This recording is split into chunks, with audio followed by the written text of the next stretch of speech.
नमस्कार दोस्तों, आज हम चर्चा करते हैं संधि पर आधारित 40 महत्वपूर्ण प्रश्नों के संग्रह पर।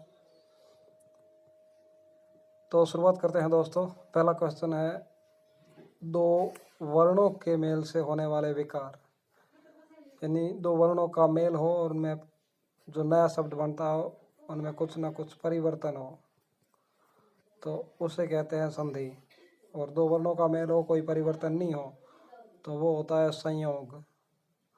और दो शब्दों के मेल से नया शब्द जो बनता है उसे कहते हैं समास।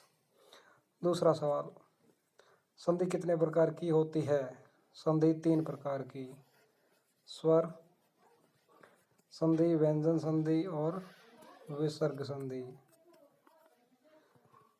अगला सवाल, दयानंद में प्रयुक्त संधि का नाम। संधि विच्छेद करते हैं इसका। दया प्लस आनंद, तो यहाँ ये आ प्लस आ, दीर्घ समान स्वर, दीर्घ संधि। अगला उदाहरण, कपेश में प्रयुक्त संधि का नाम है। संधि विच्छेद करते हैं इसका। कपि, जो कि वानर का पर्यायवाची है, ईश स्वामी, कपि धन ईश, ई प्लस ई बराबर बड़ा ई, तो ये दीर्घ संधि, समान स्वर। अगला उदाहरण, सदैव में प्रयुक्त संधि का नाम है। सदा प्लस एव, यानी ए आ के बाद ए आए तो उसका आई हो जाता है। ये इसका उत्तर हो जाएगा स्वर संधि में वृद्धि संधि। अगला उदाहरण, कौन स्वर संधि का उदाहरण है? संयोग, सम धन योग। मनोहर, मन है प्लस हर। और नमस्कार, नम है प्लस कार।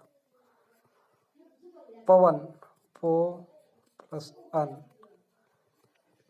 बाकी ऊपर वाले तीनों विकल्प में जो है, दो में है विसर्ग संधि, ऊपर वाले में है व्यंजन संधि।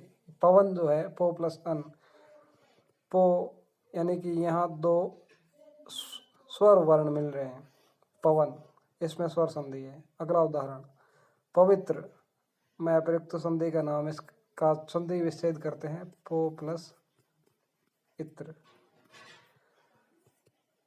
पो प्लस इत्र पवित्र, तो इसमें संधि हो जाएगी अयादि संधि। अगला उदाहरण, इत्यादि का सही संधि विच्छेद है। इति प्लस आदि, आंसर हो जाएगा डी। अगला सवाल, धरेश का सही संधि विच्छेद है। धरा प्लस ईश, धरा प्लस ईश। अगला सवाल, महोष्ण का सही संधि विच्छेद है। महा प्लस उष्ण, ये गुण संधि का उदाहरण है। अगला सवाल, महेश का सही संधि विच्छेद है। महाधन ईश।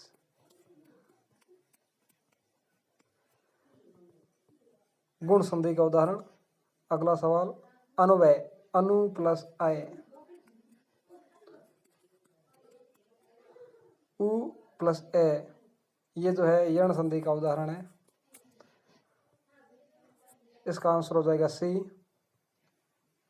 नहीं सॉरी, इसका आंसर होगा ए, अनु यानी पीछे। परोपकार, पर धन उपकार, इसका आंसर हो जाएगा गुण संधि। अगला सवाल, सप्तऋषि का सही संधि विच्छेद है। सप्त धन ऋषि,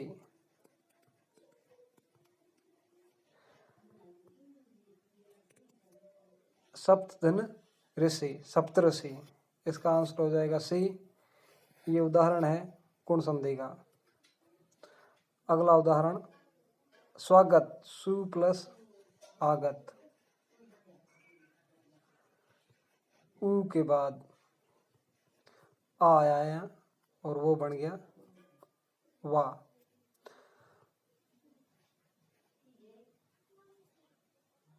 वाह बन गया ये। तो ये उदाहरण है यण संधि का। अगला उदाहरण, निम्न शब्दों में से किस में स्वर संधि है? अतः प्लस एव। ये विसर्ग संधि का उदाहरण है। रजनी प्लस ईस, ई प्लस ई दीर्घ स्वर, समान दीर्घ स्वर, ये दीर्घ स्वर संधि का उदाहरण है। तपोण, तप है प्लस गुण। और सदाचार, सत प्लस आचार। तो यहाँ आप देख सकते हैं ये है विसर्ग संधि का उदाहरण, और तपोगुण ये है विसर्ग संधि का उदाहरण, और सदाचार जो है वो व्यंजन संधि का उदाहरण है। तो यहाँ आपके प्रश्न के अनुसार रजनी इसमें स्वर संधि है, स्वर संधि में भी दीर्घ स्वर संधि। अगला उदाहरण, प्रत्युपकार का सही संधि विच्छेद है प्रति प्लस उपकार। यहाँ ई प्लस उ जो है ये बन रहा है, तो इसका आंसर हो जाएगा सी। अगला उदाहरण, गायक, गे प्लस अक, इसका आंसर हो जाएगा गए प्लस अक। अयादि संधि का उदाहरण है ये। अगला सवाल, यद्यपि, यदि प्लस अपि, ई प्लस ए, ये बन जाता है। तो ये जो है यण संधि का उदाहरण है। अगला सवाल, निम्न शब्दों में किसमें स्वर संधि है? अधो सुख, अधः प्लस सुख। सज्जन, सत प्लस जन। वाक जाल, वाक प्लस जाल। और महा प्लस उदधि। तो इसमें विसर्ग संधि, इसमें व्यंजन संधि, इसमें व्यंजन संधि। यहाँ स्वर संधि का उदाहरण महोदधि, महा प्लस उदधि, ये गुण संधि का उदाहरण है स्वर संधि में। अगला उदाहरण, प्रत्येक, प्रति प्लस एक। यहाँ ई प्लस ए ये बन रहा है प्रत्येक, यण संधि का उदाहरण है ये। अगला सवाल, गिरीश, गिरी प्लस ईस,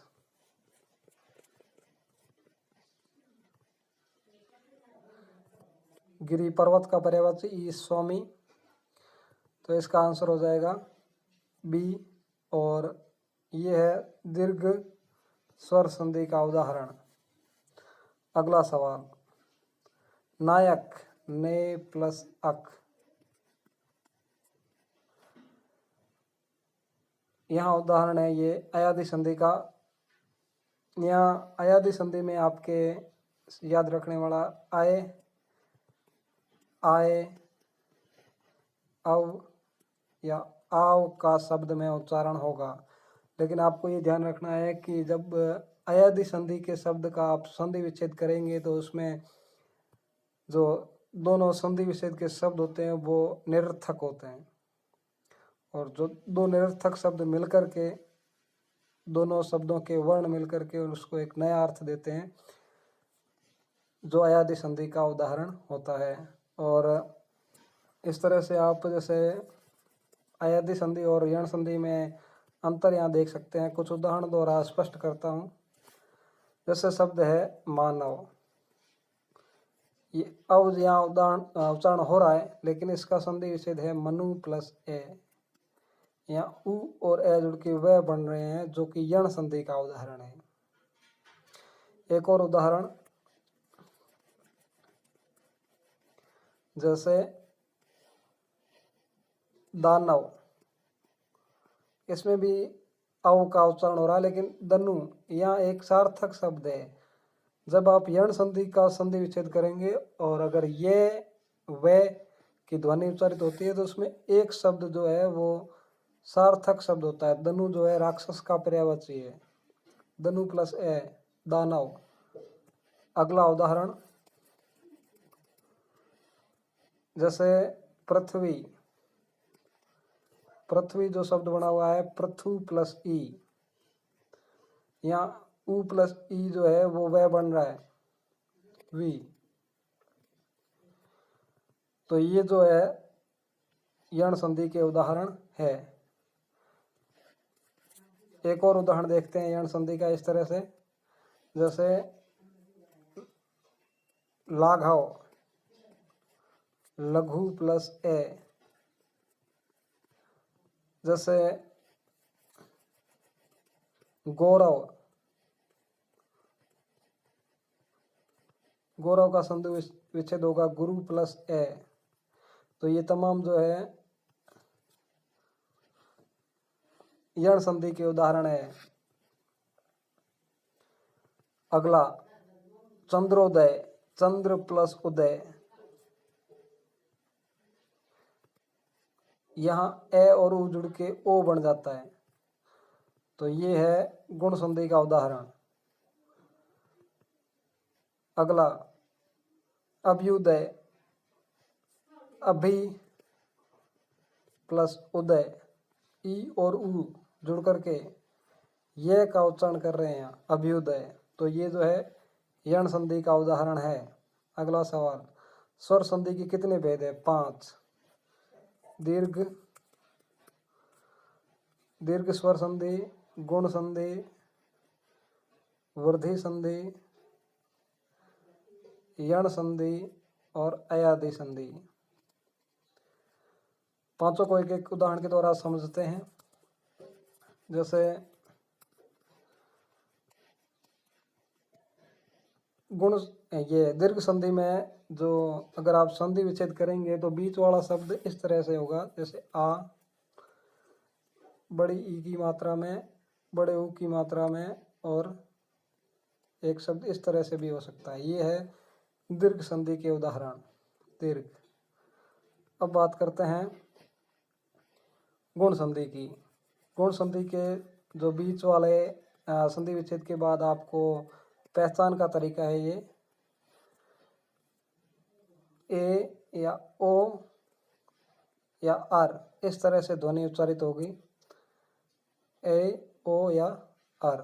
गुण संधि की पहचान है ये, शब्द के बीच में, और इसमें एक सार्थक शब्द, संधि में सिर्फ, स्वर संधि में सिर्फ जो है अयादि संधि का जब आप संधि विच्छेद करेंगे तो दोनों दोनों जो है शब्द वो निरर्थक हो सकते हैं, लेकिन बाकी चारों भागों में कम से कम एक शब्द सार्थक होगा। अब देखते हैं वृद्धि संधि के उदाहरण या वृद्धि संधि की पहचान। शब्द के बीच में उच्चारण होगा ऐ या औ का।